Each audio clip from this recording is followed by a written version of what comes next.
Okay, great. Good morning. It's still morning, right? Good morning, everyone, and thanks for inviting us to this session. It is a TEA update. My name is John Lopez. I'm with TEA, of course. I'm the Managing Director for Instructional Materials and Educational Technology. And what we want to do today is provide you with some more detailed information on our Texas Success Initiative. And today, Susanna Garza, who is our, and I wrote her title down so I wouldn't forget it, Coordinator of Instructional Technology and Digital Resources for Region 20. She's going to provide us with an update on the Texas Success Initiative, as well as talk a little bit about the technical assistance. And afterwards, we're going to provide you with a very brief update on other TEA initiatives, and then really spend the rest of the time in responding to questions as opposed to spending a whole lot of time on individual slides for each of our ed tech initiatives at TEA. And without any further ado, I'll let Susanna get started on that. Thank you, John, and good morning, everyone. Raise your hand, how many of you have heard of Texas Success? Awesome. And now tell me how many of you have already registered for Texas Success? Okay, and hopefully after this session, I will see all hands raised. Because when you leave this room, we need for every one of your school districts to take advantage of these wonderful resources that are already paid for. So there is no expenditures on your end. These are your tax dollars at work, okay? And so I'm going to tell you a little bit about Texas Success, and I'm going to start by saying that this is one way that the Texas Education Agency is leveraging funding, the Student Success Initiative funding, to provide equitable access to every single student in the state of Texas in grades 3 to 8 in public schools and open enrollment charter schools. Okay? So your students, in other words, already have access to these resources, but they perhaps don't have a login if you have not registered for the resources, okay? So we're gonna talk about the process, but I also wanna tell you a little bit about what's in these resources, because one of the questions we keep hearing is, why do I wanna sign up my kids if I don't know what this looks like? And so I'm gonna show you what it looks like. The beauty of everything that is on the web is that it's available 24/7, and we want this to be for school and for home, especially for after school. Because if our students have access to quality content and they don't even feel like they're studying, okay, it feels more like really that it's more like gaming, okay, they will want to do it. And math and reading are the two programs that are included. There's a misconception that Texas Success is only for remediation, and I want to clarify that Texas Success is for every single student. Whether your student is struggling with academics or your student needs to be accelerated and challenged, these resources are for everyone. So, two vendors were identified through a bid process. Istation Reading, obviously for the reading component of Texas Success, and Think Through Math for the math portion. How many of you are familiar already with Istation and with Think Through Math? You may remember Think Through Math as a Pangea learning or a Pangea math in the past, and so it evolved into Think Through Math. And once I show you how these two programs work, it's going to blow you away, I promise. So three things that are in common with these two programs is, number one, every student has a different login. Okay, this is not a situation where every campus has a different login, every kid has an individual login. Why? Because we want to be able to track student progress over time. The second one is that every student, the moment they are logged in, they are given a diagnostic, a little test. And it may not be fully precise, but this diagnostic will allow the student to be placed at a certain skill level within the system, both reading and mathematics. And then the student will be able to progress at his or her own ability through the whole curriculum. And there will be other assessments that will be given to the students in between to track progress. The third component is that as teachers, as administrators, we can log in and view all the reports. And these reports are extremely detailed to the point where you will see your district reports, your campus reports, classroom reports, grade level reports, and individual student reports. And this is a great way to involve parents, because parents can follow progress with their children, and these documents or reports that you see are also very good conversations, so drive some conversations with the parents. So what I want to take the opportunity right now is to give you a little bit more of an insight of first Think Through Math and then Istation.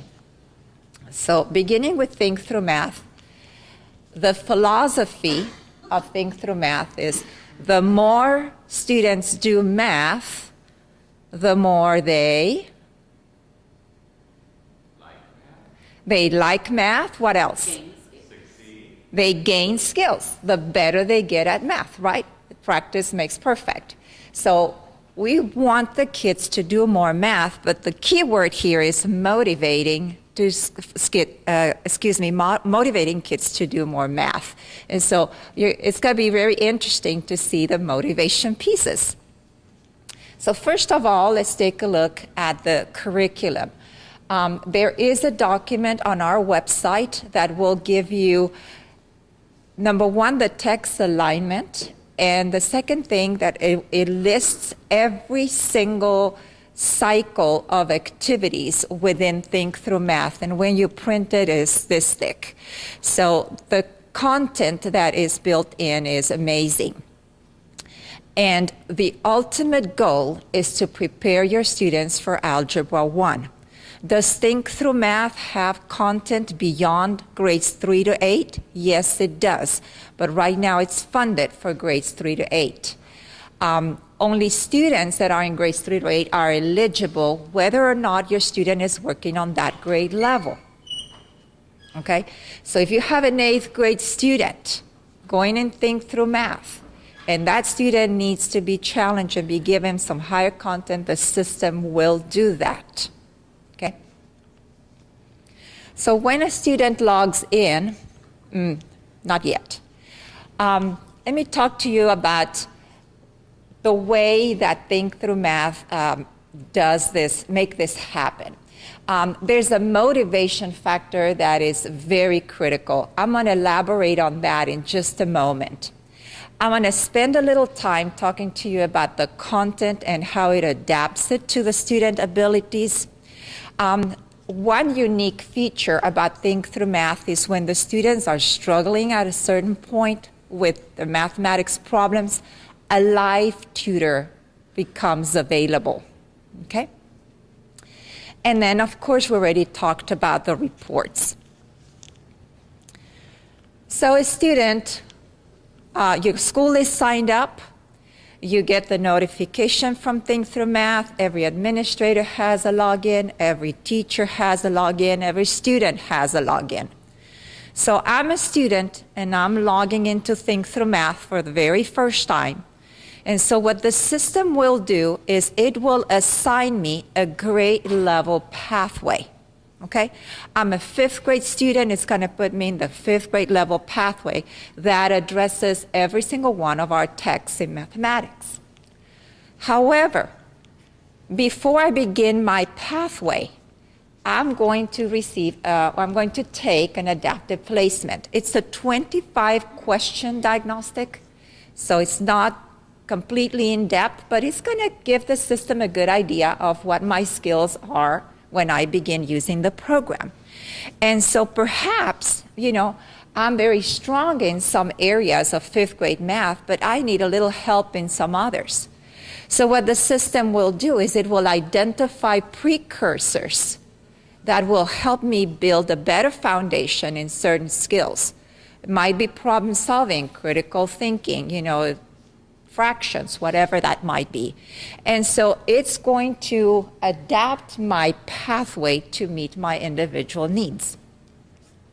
I also want you to know that as a teacher has the ability to modify those pathways if necessary, okay?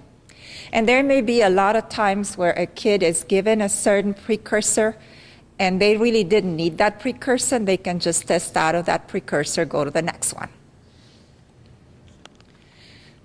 So I began as a kid, and this is what I see. I don't know if the lights are very helpful, but can you see the screen, or can somebody dim the lights in the back of the room, if possible? Thank you, Scott.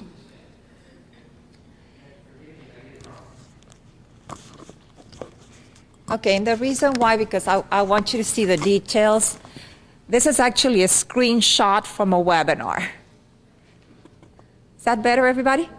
That's good, okay. So now you see that the question says, which expression is equivalent to one whole? And right next to the question, you're going to see a little audio icon.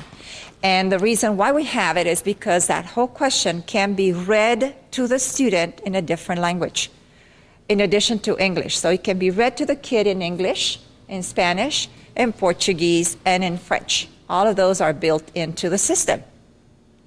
In addition to that, as a student, I have access to a calculator, so I can pull it up and I can do some things there if I need to. There's also a menu with all the formulas that I will need for math, circumferences and areas and things like that. And then right next to my virtual tutor, it says math words. That's a whole bank of vocabulary words in mathematics. So if I need to build that academic vocabulary, this is going to be very helpful for me.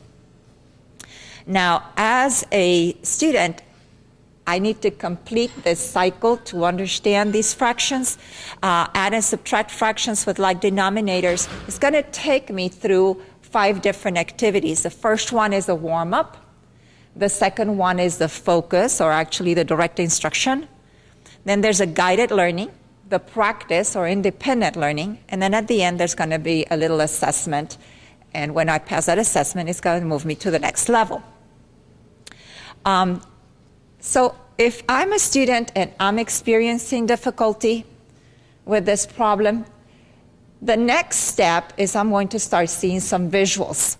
And in this case, it's going to visualize, or give me some clues about what that problem is about.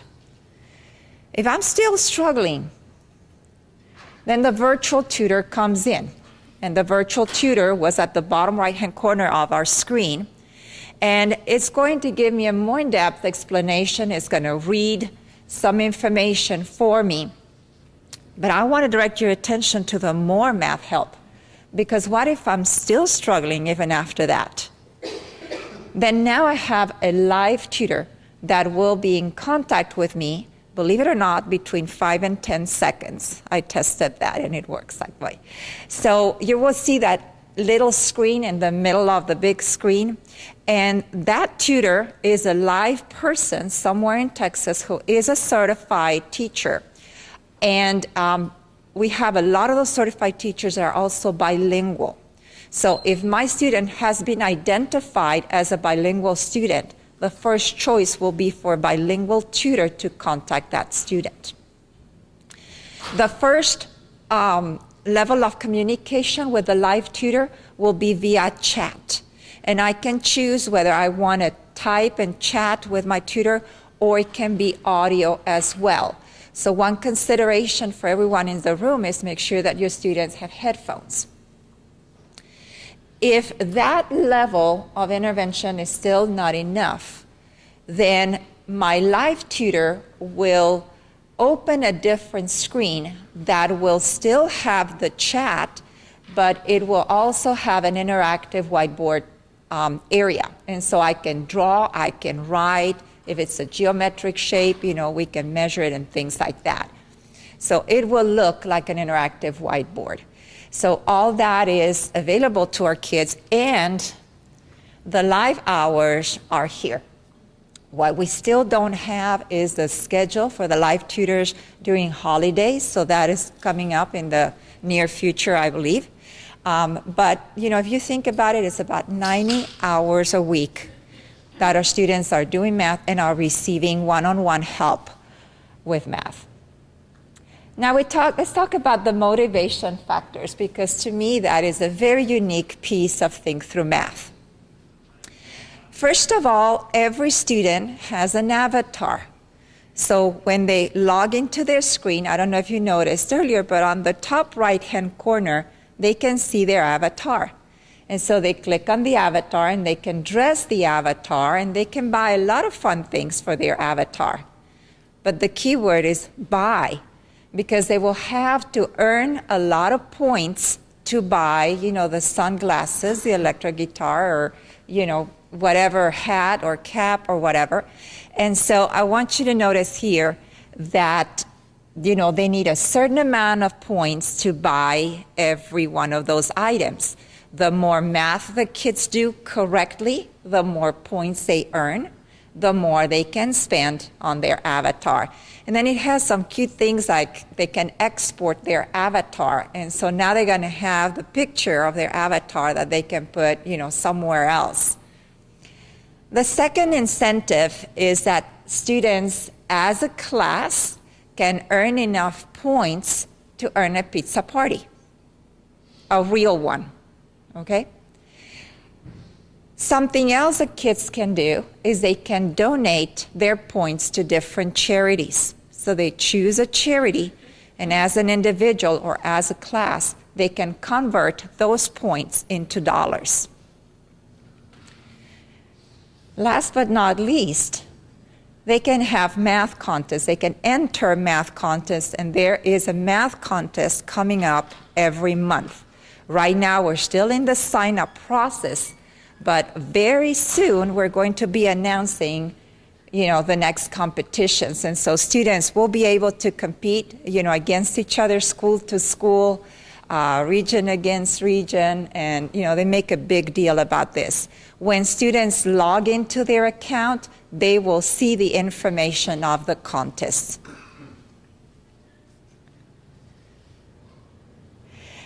And again, as a teacher or an administrator, you can take a look at reports that can be individualized or can be combined, as a campus, as a class, as a district.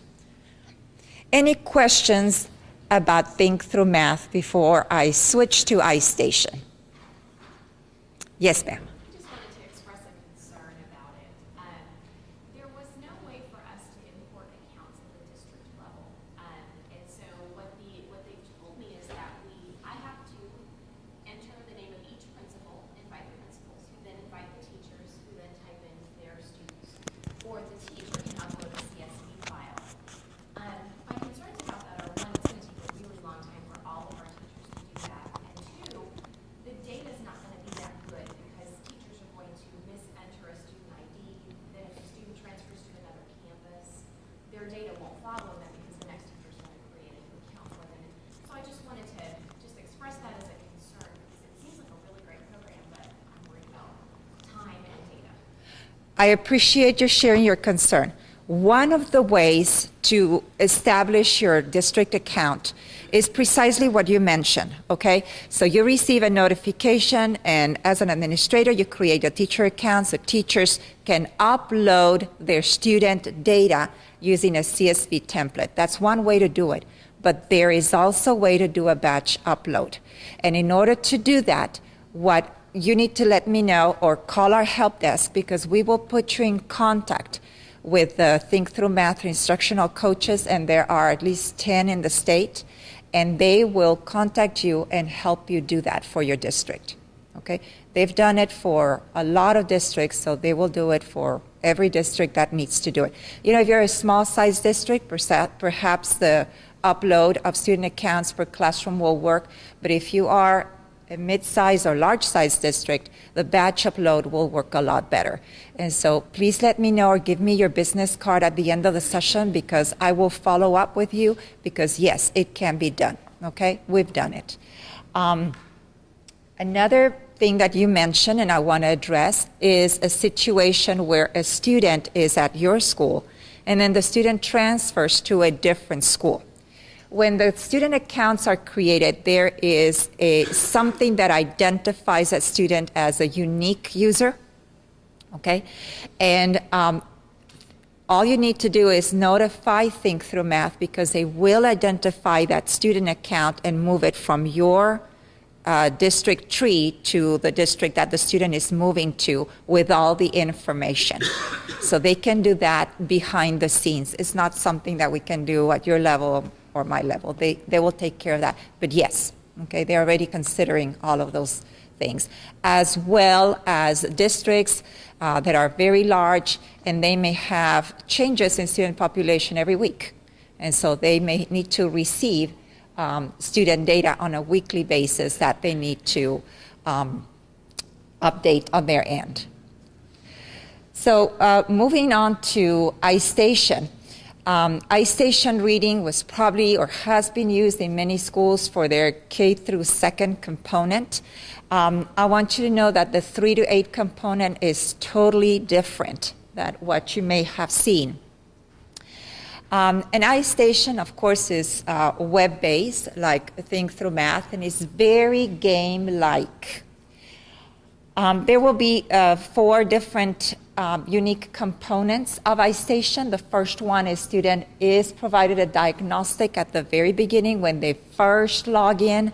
The first thing they're going to do is they're going to be given some type of assessment that may take somewhere between 20 or 30 minutes to complete.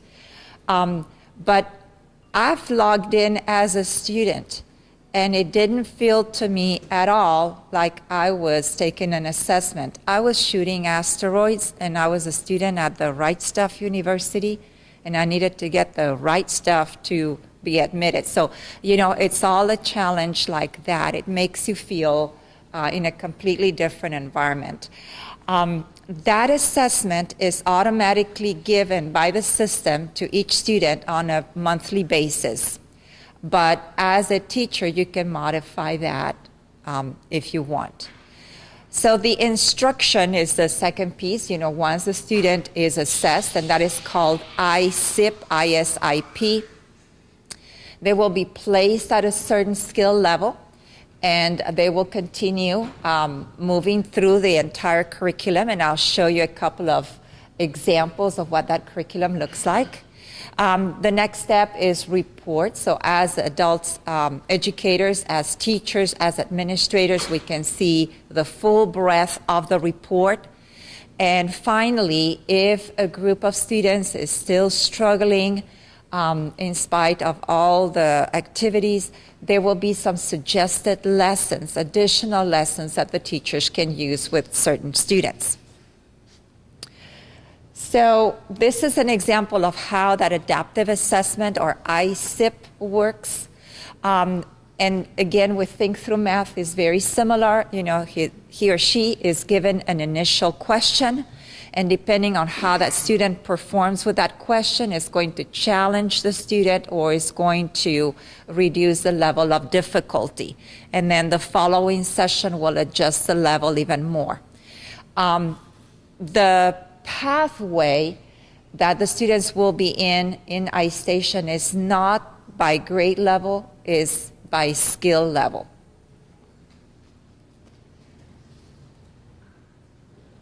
And a student will be placed in 3 different tiers. Tier 1, look at the colors, it's just like a traffic light, okay? Green tier, your kid's doing great.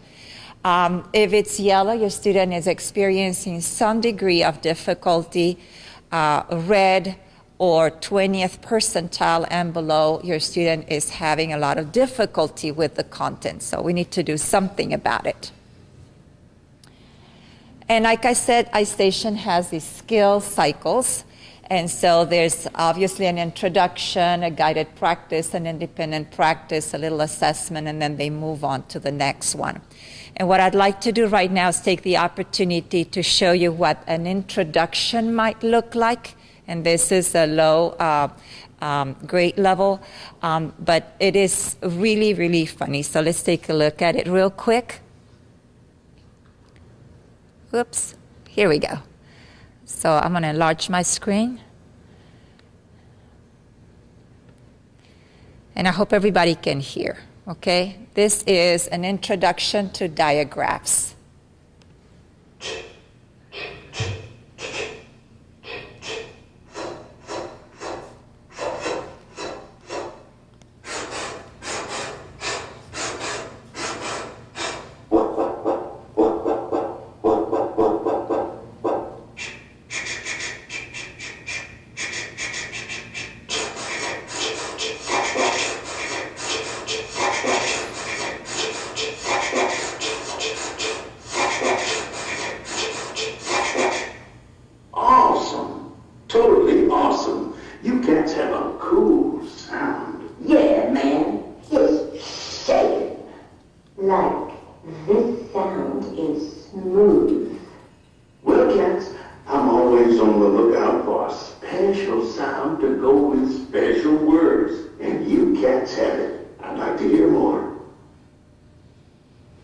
Okay, and at this point, the students will be spelling words and will be clicking and dragging letters and sounds. Little trivia for you. Who do you think is that guy who showed up with a little suitcase? Look at the cue. A singer? Songwriter? Quincy Jones. It's supposed to be Quincy Jones, okay? And then, again, this is just the very beginning of the activity, but there's a lot more that Quincy Jones does with the diagraphs after that. And after we, another component is that Istation has a virtual instructor. And this virtual instructor is Mr. Marco. And Mr. Marco is a really tall guy with skinny legs who's really funny. And what Mr. Marco will do is build some concepts with students. For example, sequencing events, main idea, details, cause and effect, fact and opinion, comparing and contrasting, and things like that. So I want to show you another little video of Mr. Marco. Ready?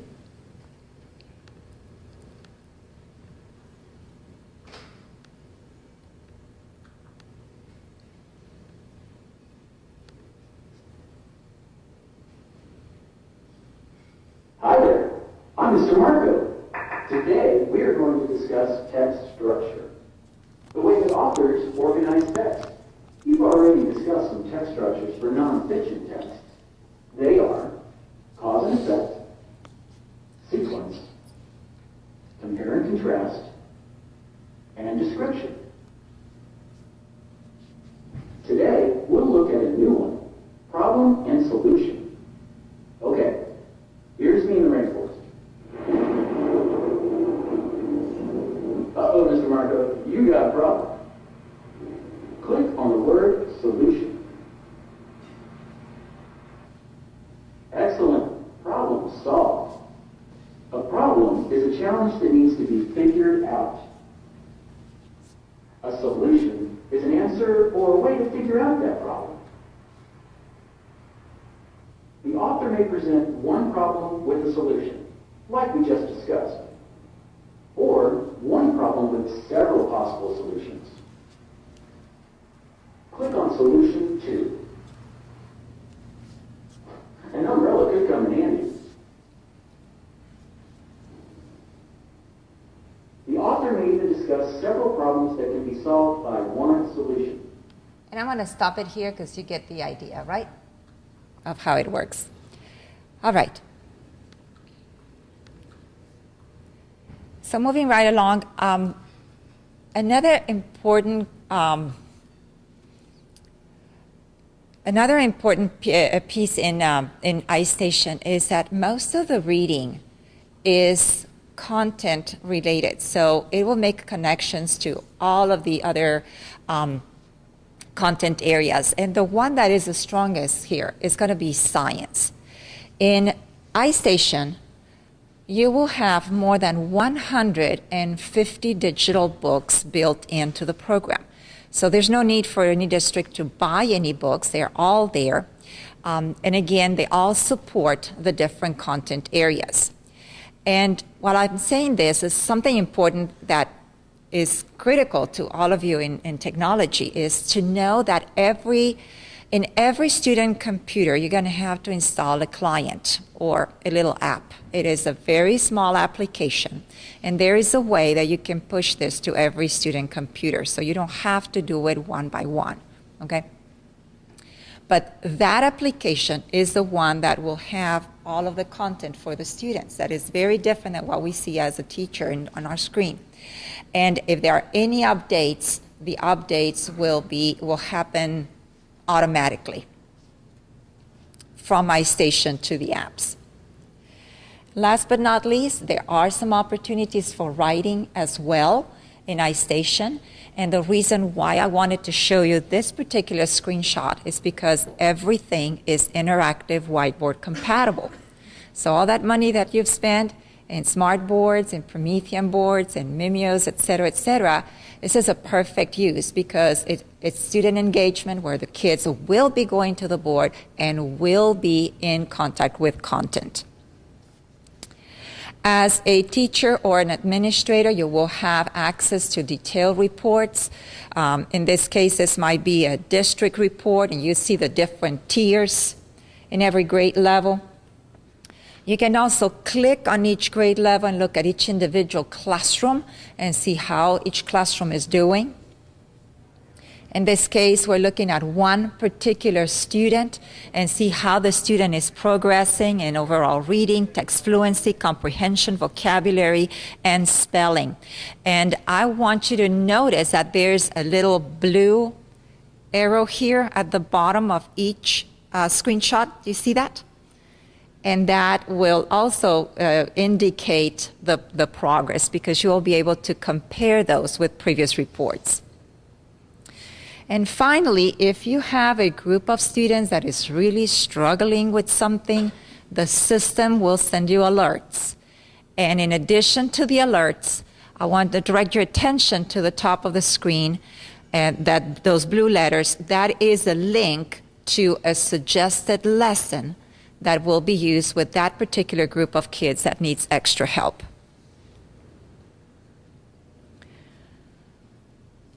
Before I answer your questions, I just want to summarize everything and kind of tell you some of the benefits of Texas Success, which are multiple. I hope you all agree with me.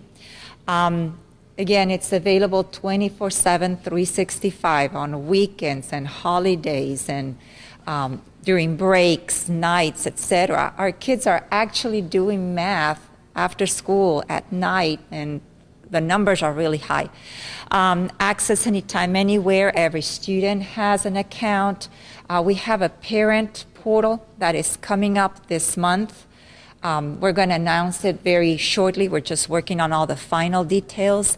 And then the account setup can be done by campus, by individual classroom, campus, district. You can sign up for math. You can sign up for reading. Hopefully, you will sign up for both.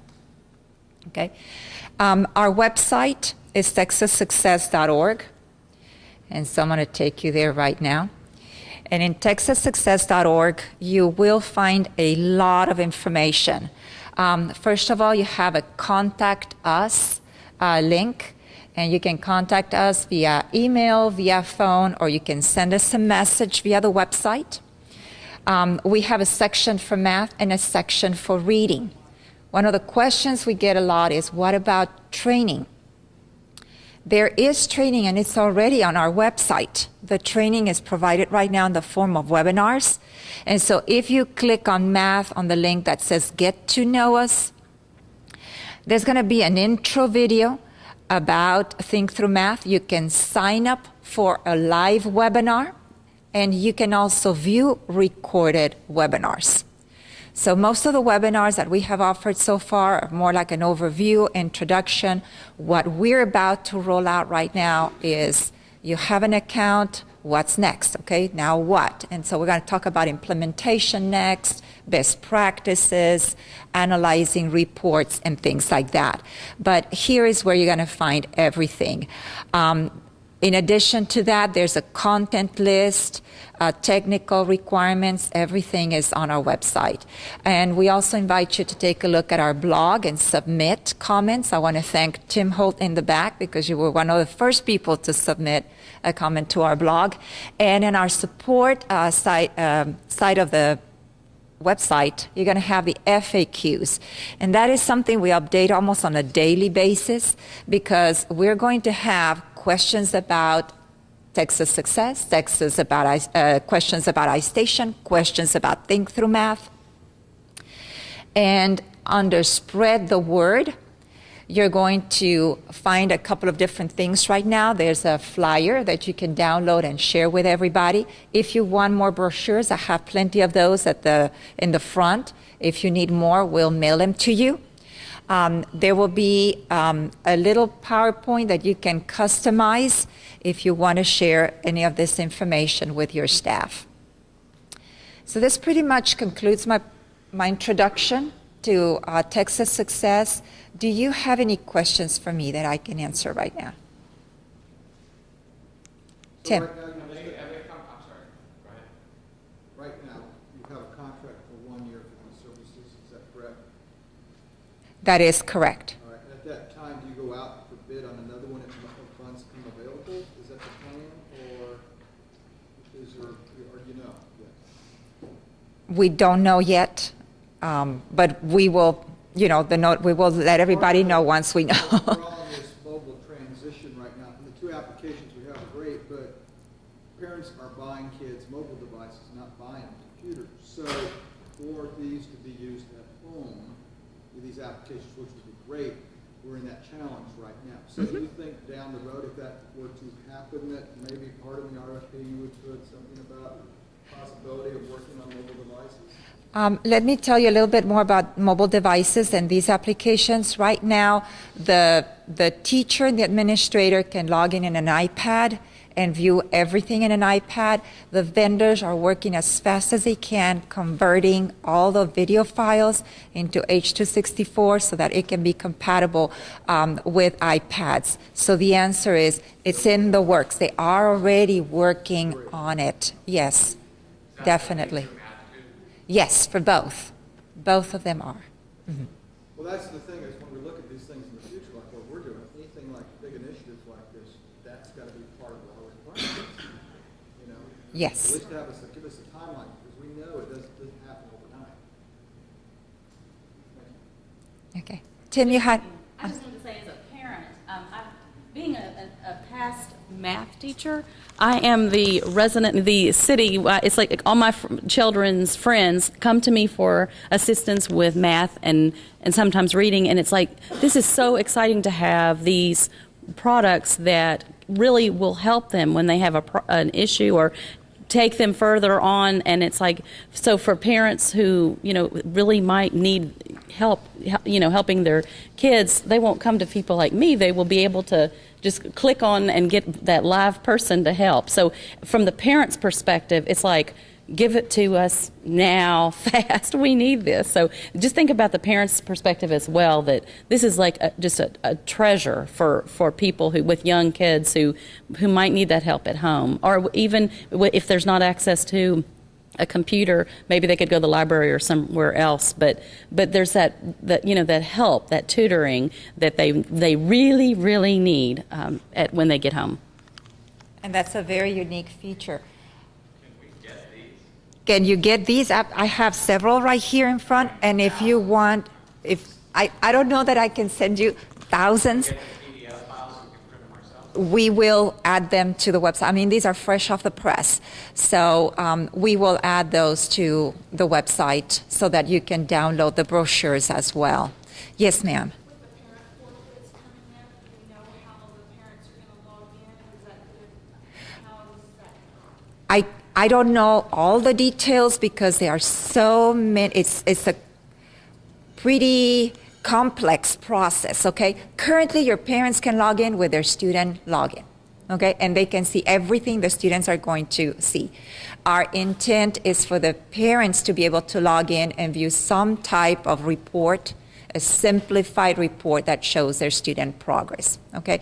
Both vendors, we're working with both vendors and establishing some type of process that is consistent and that will make it things as easy as possible for everybody. Be a self-service process as opposed to the district's? Oh, yes, yes, yes, yes. It's not, yeah, we don't want you to have to do anything else on your end. So we're working in all those details. Yes, sir. So the idea is that the student's profile follows them if they change districts? If a student changes district, that will follow the student. When the student accounts are created, there's one field that is very unique for each student, okay? For example, the student ID. And so there's just one child with that student ID. And so what we do is we notify both vendors. They both have identified that that student is in fact the student that we're talking about. And then they can just transfer the file to another account, okay? Yes, Scott? This is going to come out way more harsh than I intended to, so. No, it's not. Okay. I'll let Tim repeat it so it sounds even more harsh until. It seems like when we get these new tools offered to us, nobody has consulted the districts to say, will this work in your district? If anything, they call Austin ISD or Houston ISD where they have a team to go touch all the computers. And they forget about us. That the team is one or two. So that immediately eliminated the reading part of the Texas Success website. We do not have enough staff to go touch every single machine to put in what they require for that to work. And then the math side doesn't work on all devices. If the state, and I know you're not the state in this instance, the legislature is, I guess I should say, I'm sorry, is forcing us into a BYOD situation because they don't have the guts to fund it appropriately. Our kids are bringing devices. We need whatever is provided by the state, which we greatly appreciate you providing the resources. We need that to work on all devices. So is there something we can put in place that, for instance, Study Island, that works on all the stuff that we have in our district, regardless whether a kid brings it or not. I'm not saying that's the answer, okay? I'm just saying that's one thing. So is there a way that we could put into place when these ideas are coming up in the back end that somebody, even if they have a little panel that people they normally call of all the different size districts that says, can you check this out and see if it works?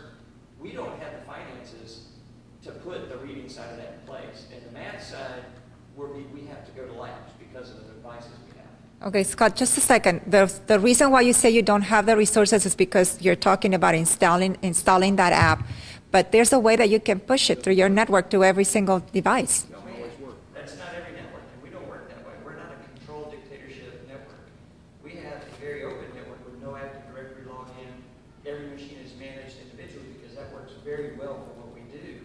And you're going to find more districts that go that route because they don't have the money to keep the support staff on hand to do that, to go around and touch that stuff. So we don't push things out. Scott, have you already talked to somebody in Istation about this? I went to the FAQ on there. It was all about how to fix the problems. Okay. Why don't you give us a call at our help desk, okay? Because we can put you in contact with somebody in tech support in Istation that perhaps has a solution for your type of network. I don't have the answer right now. And I also want to let everybody know that a lot of the questions we're getting, we're learning as we go. And so sometimes we don't have the answers to everything until some instance like yours happens. And I don't know that there is an answer for this, but we will help you find it. Okay? I don't want it to come across as harsh as it sounds. I think it would benefit all of us if we had something like that in place because then we could all use the resources. I know our elementary looked at it and they were immediately excited about the reading side of it.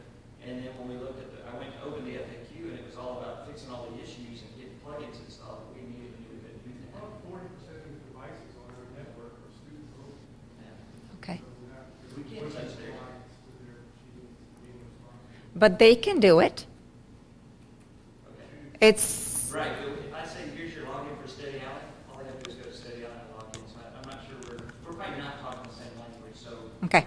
Karen or Well, let's talk about that after Karen's Yeah, thank you for the feedback. And again, I mean, they're wonderful resources. And so anything we can do, and this is all coming from Anita's department, just so that you know that these things have been we've gone through a very rigorous process to get them to schools and homes. So anything like that we need to address. And so please let Susanna know, and we will move forward. And because we want everyone grades 3A to take advantage of it. So anyway, John had a few words to say, and then I'm just going to do a few hot topics before we leave. Thank you, Karen. I just wanted to touch base on, very quickly, on the instructional materials allotment and how it's related to the technology expenditures. For those of you who attended the session with Jennifer Berger, she had mentioned that expenditures today are at $490 million, which leaves us roughly about $260 million left for the remainder of the year, and those expenditures are to date. But one thing that I want to identify is that for the 2011-2012 school year, this past school year, school districts left on the table $160 million that got moved over into this school year. Now, we noticed that in the technology expenditures there was about $21 million. And that was for the entire school year. For this school year, up to this point, the districts have spent about $23 million, which is $2 million more than last year during a 5-month period. We know that there are no new instructional materials available out there. We know districts are starting to utilize technology more, but there is still $260 million out there as a possibility to use with building a digital environment, building pilots, accessing more online content. And so those opportunities are there to maximize the instructional materials allotment. Just need to make sure that you're all part of that planning process. And next school year, not this school, but the following school year, you have no new materials. So there's plenty of opportunities and funding in order to build something to prepare yourselves for the huge proclamation that's coming up in 2014. So that's one of the challenges that you'll need to go to your planning committee and say, look, we've got an idea, we can maximize your dollars. Let's build a digital environment. Let's see if we can pilot and build on that. So I just wanted to mention those few words before I turn it over to Karen, but there's a question in the back. Yeah. And I don't know where they received this, but our textbook, the one who does our textbooks, apparently is under the impression that they need to save money for next year because there's no money funding, so they don't want to spend it all because they're holding it for this third year, so they're not wanting to release it because they don't know what they may have to buy in the third year. And I understand that, but the statute in Senate Bill 6 is that there will be new appropriations from the permanent school fund, which as the statute says, 50% of the payout goes into instructional materials. The board set the rate for that payout at 3.30%, which is an estimated $820 million for the 50%. So that funding is going to be appropriated based on what's in the statute. What the legislature does with appropriations, it's still, we still have to wait and see until the session ends. But in statute right now, that's the plan for that. And you're right, they're telling me, yeah, I'm not sure if I should wait or not wait. I need materials now, I need technology now, but I also need to be safe that I have enough for Proclamation 2014. But there's an opportunity here for online content and building digital environments, and that will maximize it. So you have some opportunities there. Appropriations should kick into the next biennium. Can you share that with them when you're doing your TETNs so that maybe they kind of, because you're talking about textbook people who are by nature stingy. So maybe if you can kind of push that when you're doing your TETNs with them. I will do so, and in all of my presentations, I have that question, and that's how I respond to that, but I will definitely do that. Yeah. Yes, sir. Perhaps a letter to the superintendents letting them know exactly how much they have in their account left that they need to spend. I mean, I would suspect that some superintendents don't even know how much money they have left. And so if the superintendent said, look, we've got $1 million here or $500,000 here, we need to spend it, then that would get the ball rolling. Yeah, we'd have to be very specific for each district. Right. Keep track of all of that. The textbook coordinator has that, but we've also given view-only access to the business office. I'm talking to Tazewell folks. I've been to many different presentations involved in the business office officials, and those that have come to the presentation know to provide that to the superintendent. However, we still have a long ways to go. We still need to get that information out. So that's something that we can work on in communicating that to make sure that we have that information. Yes, sir. Just two quick things. I know Jennifer Berg did an excellent job in all of her legislative updates of reinforcing that fact that you've got this money. But you know, I chair the advocacy committee for TCN, and my concern in that position, and what we keep trying to convey, is that the more money we have in the legislative meetings in January, the more we're reinforcing the idea that we don't need that money because look, we're not spending it. I mean, I think it got worked out there with our Senate chair appointment, but you want to comment on that. So we are really trying to push that even more.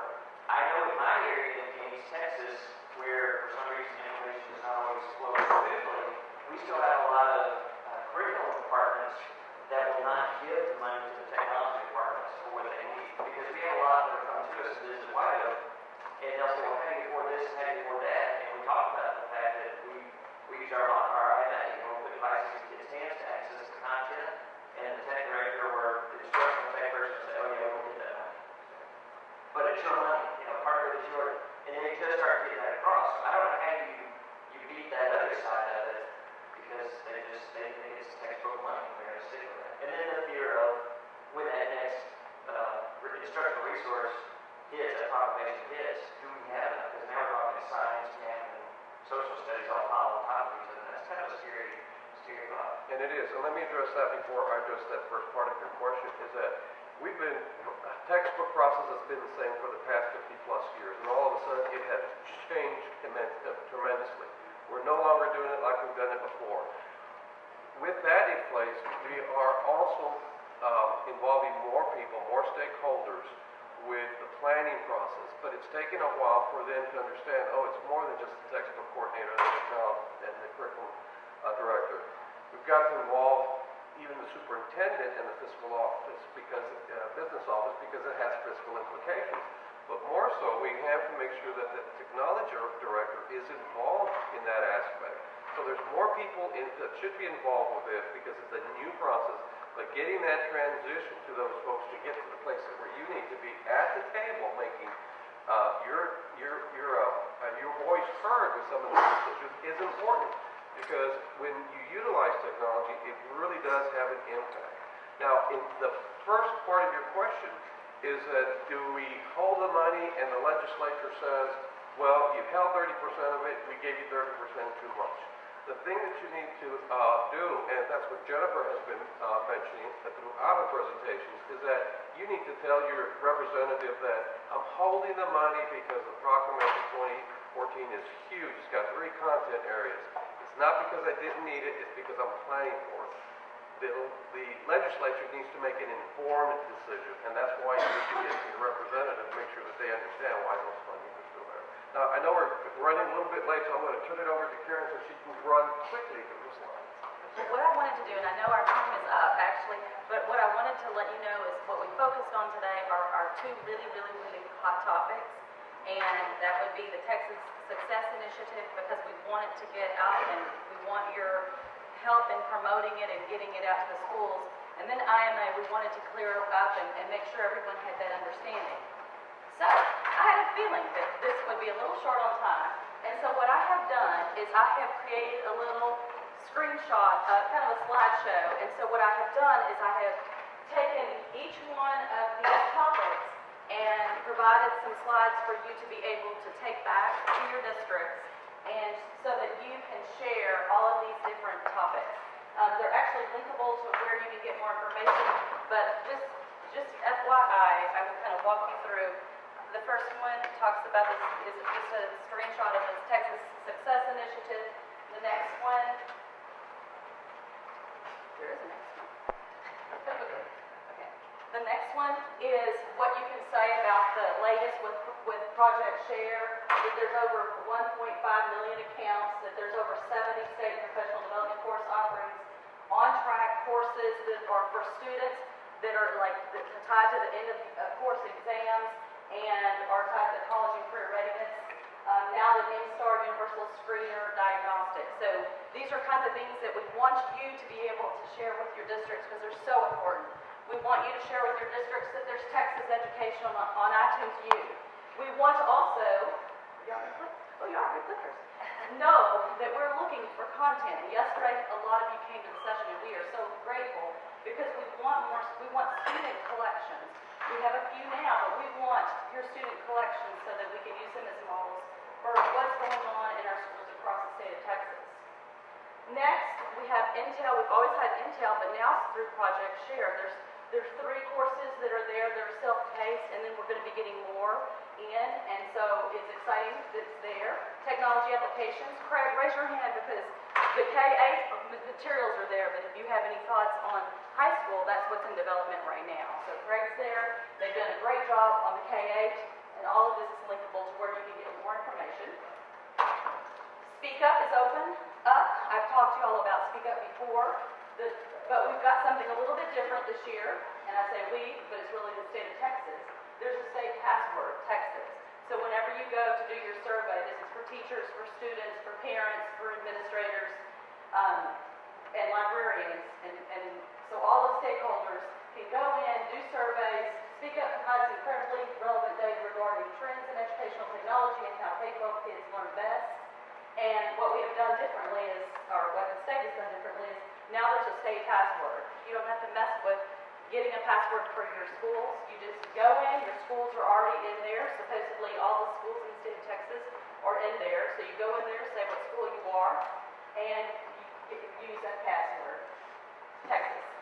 The next one, y'all are good. The next one, just know, February 6th, big day, is National Digital Learning Day. There will be a lot of resources, and if you want to promote that digital learning in your school by some big event, let us know, and then we'll post it on this site. We're promoting digital learning that day. It's actually part of TCEA, which is great for us. The TATN event is coming. It's a Tuesday of TCEA. The registration for the TATN event is open. Next week, request for proposals to present is released. We are working on our progress report that goes to the legislature in December. There will be a lot of really cool information that we put in that report. It's going to be an online report, but we're missing some stories. So, if this is your last chance. If you want to showcase the wonderful things you're doing in your districts, tell us, email me what you're doing, and we would love to fill in some blanks we have on success stories by sharing yours. We want to congratulate the schools that have been selected as High Performance Schools for the consortium. And so here they are. Will y'all please stand up if you are one of these? Oh, it's on there. It's on there. It's on there. Wait a second. This wasn't it. I gotta go back. Sorry. Sorry, Scott. It is. That's what you get for complaining, dude. It is down right here. Suzanne, you didn't remember to leave this on. He didn't mean that to sound so harsh. So what I'll do is I'll put it in next time, before I give it to y'all, I'll put it in 2 columns so you can see all the schools. Is there another school in here too?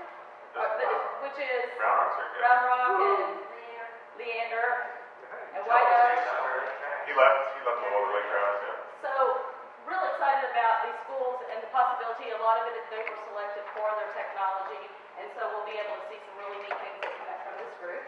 I also included some CETA reports in here, and actually Jennifer just mentioned this, is a goal for TCA is for broadband, and it talks about external internet connections and internal WAN. Then the last one is the new report from CETA, out of print, reimagining the K-12 textbook in a digital age. And I think there's one more. Oh, I want to promote something. There's going to be a big T10 session, and it's going to be on planning for digital learning.